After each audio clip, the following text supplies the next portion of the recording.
Assalamualaikum warahmatullahi wabarakatuh. Saat ini saya akan membuat video untuk menjawab UTS dari Pak Gayus. Jawaban nomor 1, manajemen media massa konvensional berbeda dengan media massa saat ini, terutama pada struktur organisasi, proses produksi, model bisnis, hubungan dengan audiens, serta pemanfaatan teknologi. Pada media konvensional, struktur organisasi bersifat hierarkis dan keputusan editorial terpusat. Sementara media digital lebih fleksibel dan melibatkan peran-peran baru seperti social media manager atau data analis.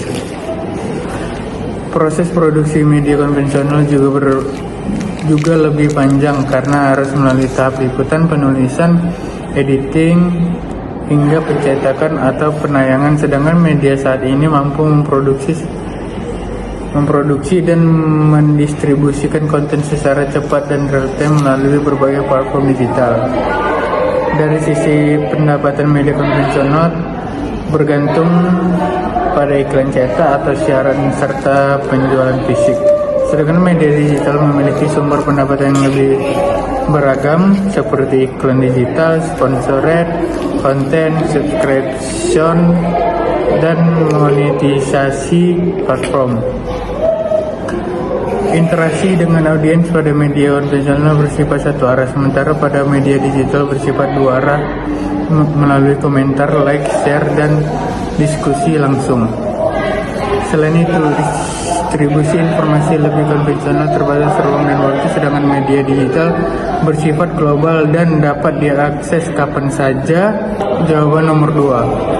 Uji kompetensi wartawan atau UKW adalah proses penilaian resmi untuk mengukur kemampuan profesionalitas dan pemahaman wartawan terhadap standar kompetensi serta kode etik jurnalistik yang telah ditetapkan oleh Dewan Pers.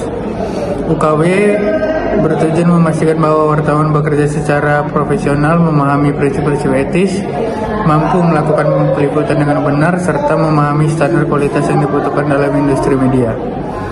Dalam pelaksanaannya, UKW dibagi ke dalam 3 jenjang, yaitu wartawan muda sebagai level dasar yang menguji kemampuan menulis berita, wawancara, dan pemahaman etika.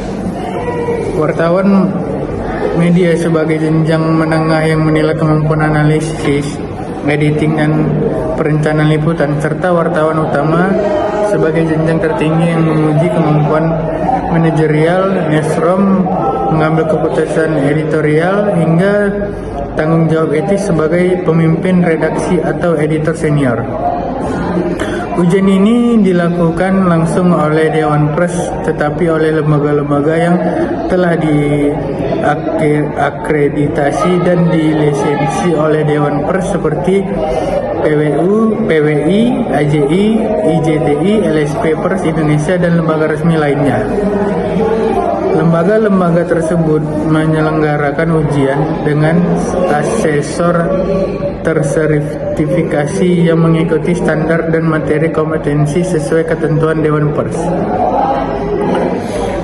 Jawaban ketiga, untuk mendirikan sebuah perusahaan media di Indonesia, terdapat sejumlah persyaratan kelembagaan yang harus dipenuhi agar perusahaan tersebut memiliki legalitas dan dapat beroperasi secara profesional. Pertama, perusahaan media wajib berbentuk Badan Hukum Indonesia, umumnya berupa perseorangan terbatas atau PT, serta memiliki akte pendirian perusahaan yang disahkan oleh notaris dan dilengkapi dengan surat keputusan atau SK pengesahan Badan Hukum dari Kementerian Hukum dan HAM.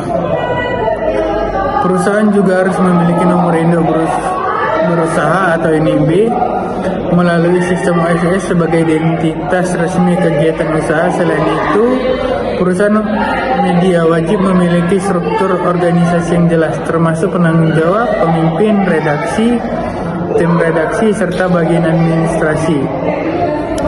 Diikuti keberadaan ruang redaksi dan sarana kerja yang memadai. Perusahaan media juga harus memiliki pedoman kerja atau SOP redaksi, termasuk kode etik, pedoman pemberitaan, dan alur penyuntingan berita.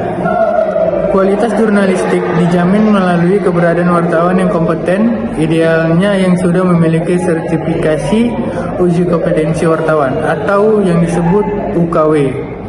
Perusahaan media juga dianjurkan mendaftarkan dan diverifikasi oleh Dewan Pers sebagai bentuk pengakuan profesional serta perlindungan hukum. Selain itu, perusahaan harus memiliki modal usaha, sistem manajemen keuangan yang jelas, dan mematuhi seluruh peraturan perundang-undangan terkait seperti UU Pers, UU Penyiaran bagi media elektronik, dan UU ITE. Seluruh persyaratan ini menunjukkan persiapan perusahaan media untuk beroperasi secara legal, profesional, dan akuntabel.